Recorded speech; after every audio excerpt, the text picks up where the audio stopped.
What's good, Commanders fans?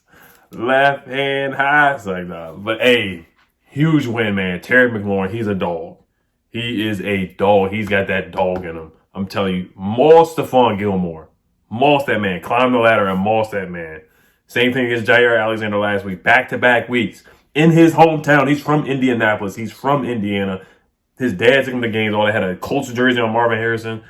They showed that multiple times during the game, this man had a homecoming in front of his family, man. That's the way you step up. He is a dog. That's why he got paid this offseason. He is our number one guy. He's a number one wide receiver. No question about it. Back-to-back weeks, he cooks cornerback ones and Jair and then Stephon Gilmore. This guy is a dog. Terry McLaurin is a dog. Scary Terry on Halloween Eve, man. That's what I'm talking about, man. I love Scary Terry. I love Terry McLaurin. Taylor Heinicke, the legend of Taylor Heinicke, man, he had an up and down. He had a roller coaster game. But that last drive, the scrambles he made, the fourth down pass to Curtis Samuel where he evaded the rush, ducked his head under, went out, made something happen, made something shake. That's what I love about Taylor, man. It's not going to be pretty. It's going to be ugly moments. The terrible interception. He had some rough moments. Scott Turner, he's Scott Turner. I'm not a big fan of Scott Turner. I thought he was awful today as well. But that last drive, we had no sense of urgency the whole game. We finally had a sense of urgency on that last drive. No huddle, up tempo. We had no choice. They finally did that. Cam Sims had a beautiful catch on that drive too. Now, shout out to Michael Pittman. They could have scored. They had 22 seconds left. I'm pissed off they even let that. That was on Rashad Wildgoose. He let Michael Pittman get open in the middle of the field, and Michael Pittman had butter hands like a snake. Shout out to Michael Pittman. Thank you for that, man. Thank you for that drop because they definitely would have gotten field goal range after that. Not on that play, but after that, they probably would have had enough time. They had a timeout as well left. So they could have called a timeout there, and then they could have made another play, and then got into field goal range, and we would have lost the game, probably 19-17. So that was a hell of a play because Taylor, he evaded the rush, he moved around. See, that's the thing about Kim and Carson. Both of them may not be the future quarterback. They might not be franchise guys. But for this offensive line and what this team needs, they needed somebody like Taylor Heinicke who can make something happen, who can evade the rush, who can extend plays, who can make plays with his legs and make plays with his feet and run for first downs. Carson just can't do that. He's a sitting duck right now. He's a statue. ACL injury, back injury, multiple injuries that Carson Wentz has suffered in this porous offensive line with Trey Turner, Andrew Norwell. We just need a mobile quarterback there, and Taylor Heinicke's that guy. He's just the guy for the moment right now. It feels like that 4-game winning streak. Like I said, it feels like the game last year against the Raiders where we barely won that game. It just feels like the 4-game winning streak all over again. The Green Bay game felt like when we beat the Tampa Bay Buccaneers, when we beat Tom Brady, we just had the time of possession, and we just played keep away in that game against the Packers. We did the same thing against the Buccaneers last year, and now this feels like the Raiders game a little bit, where we barely won that one in Oakland, and we steal this one. 4-4, guys, 4-4. Playoffs. We talking about playoffs? We're in the hunt. We're in the hunt right now. I think the Giants lost to the Seahawks, if I'm not mistaken. We needed the Giants to win that game, but it's all good. And looking ahead, I don't want to look too far ahead, but next week the Giants got their butts kicked. The Giants probably will start getting exposed pretty soon. I do think they are fraudulent. I think they're a well-coached team, but I do think they're fraudulent. They're probably the most fraudulent 6-2 team I've seen in the history of football. But we got a shot against the Vikings, man. I watched them today, and the Cardinals could have beat them. They had a muff punt, and Murray threw a couple of interceptions. But the Vikings can be beat, man. I think they're a fraudulent 6-1 team. And Kirk Cousins come back to D.C. to land over Maryland. I know it's going to be lit. That's going to be litty. I know a lot of people are going to be hyped for that game for sure. But yeah, let me get to my notes here. Just looking at the stats, looking at the tail of the tape, it's like the Spider-Man meme where Spider-Man is pointing at himself in the costume or whatever. Everybody's seen that meme. We are so identical. Sam Ehlinger wearing number 4, Taylor Heinicke number 4, both mobile quarterbacks. I thought Sam Ehlinger, he was okay. He had a terrible fumble. David Mayo should have caught that interception in the first quarter. That was terrible on David Mayo's part. But Sam Ehlinger, he hurt us a couple times. That was a beautiful pass to Alec Pierce. He made a nice pass where Rashad Wildgoose held on the pass interference to Paris Campbell again. And he just made a nice pass to Michael Pittman that could have gotten them close to field goal range. So Sam Ehlinger had a solid game. Like, he wasn't trash. He had a solid game. He was 17 for 23, 201 yards. Taylor Heinicke was 23 for 31, 279 yards and 1 touchdown and 1 pick. Now, Taylor Heinicke, remember, every team he beats, he always gets Jordans in their color. Now, I do have the Flint 13s. These are old. I was going to bring these out. I got the Flint 13s right here. So we'll see. We'll see if Taylor wears these tomorrow at the press conference when he does it. Because he had the green 5s on when he beat the Packers. But Sam Ehlinger, that fumble, Deron Payne and John Allen, they forced that fumble on Sam Ehlinger. That was a big play by Derek Forrest to force a fumble on Jonathan Taylor. Our defense actually stepped up amazing. Jamin Davis, that was a big stop on 3rd and goal. That was a huge stop. For him to get beat by Nyheim Hines on that wheel route, and then Jamin Davis got that big 3rd and goal stop. Jamin Davis has progressed every week. He's gotten better. All the slander he got from Jack Del Rio, all the slander he got from Ron Rivera, all the slander that he's gotten from this fan base, calling him a first-round bust. People need to apologize to that man because he's played a lot better. Has he played great? He's been up and down, but he's made some big plays when we needed him. That was a huge play for his progression. That was probably the best play of his career from Jamin Davis. So shout out to Jamin Davis for that. Shout out to Derek Forrest on that forced fumble. Shout out to Deron Payne and John Allen for getting to Sam Ehlinger and forcing that fumble. That was a huge play on their part. Now, the offense was anemic for the most part. It was really bad. That 4th and 1 call by Scott Turner where we just ran up the middle on a shotgun run to Brian Robinson. That was just awful. That was inexcusable. That was one of the worst play calls I've ever seen in my life. They held Jonathan Taylor to 16 carries for 76 yards. I said if we held him to 75 yards, we would win the ball game. And we kept him at 76. Our leading rusher today was 29 yards from Taylor Heinicke, 6 carries for 29 yards. We just weren't able to really get the run game going. Antonio Gibson had a beautiful catch. A couple of nice catches on that first drive, on that first touchdown drive. I thought we did a really good job on that. Curtis Samuel had a couple of nice runs as well. Gibson had a nice touchdown catch as well. I thought Curtis Samuel had a couple of nice catches. Armani Rogers had a nice catch too, a catch and run as well. So shout out to him for stepping up. Logan Thomas, didn't see him much today. But Terry McLaurin finishes with 6 catches for 113 yards, man.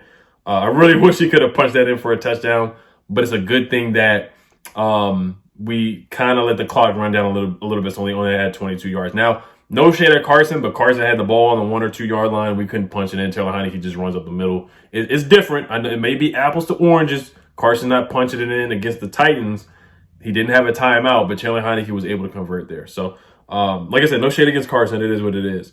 Like I said, 3rd downs, we were 2 for 12, which is awful. The Colts were 5 for 12, which is solid. We've been really good on 3rd downs. We're ranked 2nd in the league on 3rd down, so I'll give Jack Del Rio a little bit of credit there. We were 2 for 3 on 4th downs. Passing yards, we had 266. The Colts had 189. Rushing yards, we had 96. The Colts had 135. Penalties, we had 3 for 52. The Colts had 3 for 25. We had 1 turnover. The Colts had 2 turnovers. We won the turnover battle. Time of possession was 30 minutes. They had 29 minutes. So it's just, we're identical teams. We really are the same team.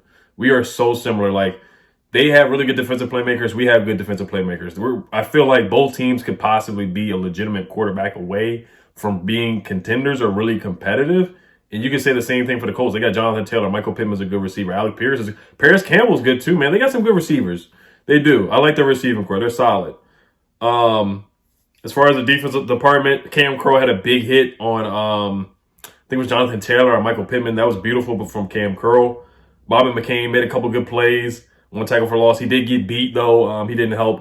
It was Ben St. Juice who got beat by Alec Pierce. Jamin Davis, I just love the way he played on that one play. That was awesome from him.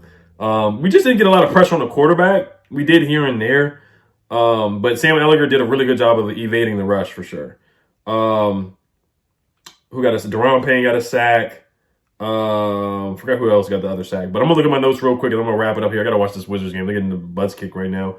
John Taylor had a nice run off of RPO. They were running the football on us on that one drive. I just hate the sense of urgency of this team. We just don't have a sense of urgency. In the first half, again, right before the half, I say keys of the game.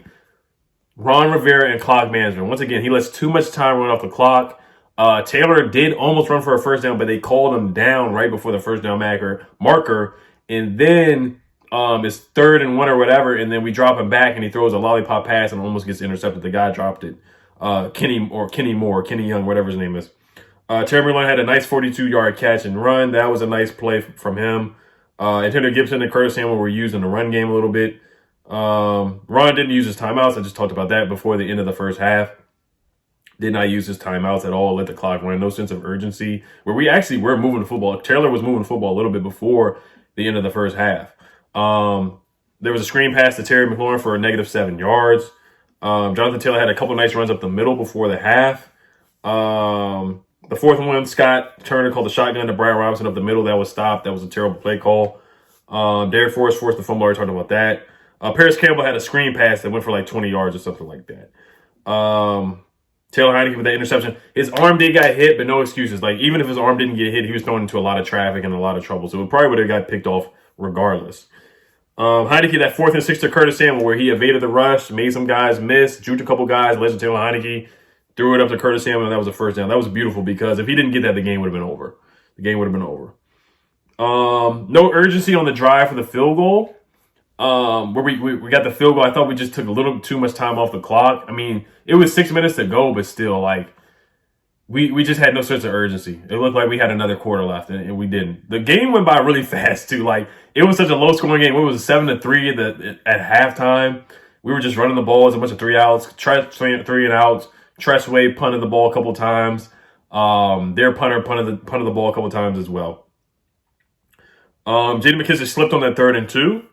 Right before that. Oh, so they tried to cheat us. So Frank Reich challenged when Sam Ehlinger dove. He slid as well on 3rd down, and then it ended up being 4th and 1. He challenged it thinking that Sam Ehlinger got past it, but I'm happy they did not cheat us, and the challenge was unsuccessful. So I was going to be pissed off if they tried to say that he converted on that because he clearly didn't get past the first down marker. So I was pissed off that he even challenged that, to be honest. Once again, Cam Sims, man. He stepped up. We needed somebody else to step up with De'Ami Brown being out, Jahan being out.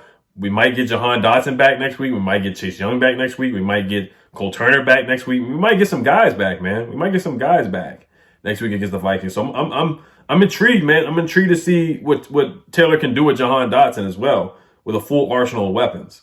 I really am. I'm gonna see if there's any quotes. I know Ron Rivera is probably hyped up right now. We're 4-4. We're definitely in the wild card hunt right now. Don't have time to really look up the standings, but man, Taylor, he's just what this team needs right now. Seriously, like, you can say what you want about him. I know this fan base is mixed about Taylor Heinicke. He does throw some duck passes, some lollipop passes, and make some terrible decisions at times. But the guy's he's a playmaker. He's a gamer, and this guy somewhat is a winner too, man. ODU, I know it's college. This guy, he knows how to make something happen, man. If you give this guy a little bit of time, even no time, he makes something happen, man. He's a gamer. He's a winner. Like Terry said, he plays every game like it's his last. He has the best connection with Terry McLaurin. It is what it is. Carson just could not get the ball to Terry for whatever reason. I know the Jaguars, he threw a beautiful touchdown pass to Terry in that first game, but the underneath stuff where Terry's open on those crossers, Taylor does a better job of that, and he trusts Terry McLaurin. Like the pass against the Falcons last year, everybody's like, no, don't throw it, don't throw it, don't throw it. I was like, yes, throw the football, because it's Terry McLaurin. And you know he is the best guy. He led the league in contested catches last year. Terry McLaurin did that. So every time I see Terry on a one-on-one matchup, I don't care who it is, I'm throwing the football to Terry McLaurin because I know he gives us the best chance to win and gives us the best chance to catch the football. So I'll do studs and duds tomorrow. I don't see us trading anybody at the trade deadline now since we won. Will we be buyers? We have to get a cornerback. I know Greedy Williams. He might start. Sean Murphy Bunting from the Buccaneers is reportedly available. We may have to make a play for him and try to get him seriously because we need corners. We need more corners. I love Wild Goose and I love how hard he plays, but we need another corner out there. We play the Eagles in 2 weeks. We play Justin Jefferson next week and Adam Thielen. We need corners bad. We need corners really bad. We need offensive linemen too, but we just need depth at that corner spot, man. We do. So you guys let me know what you guys think, man. Left hand high, who are we? Left hand high, who are we, man? The Commanders. All right, y'all. Hail to the Commanders. Got that dub, man. 3-game winning streak. Let's make it 4. All right, y'all. Peace.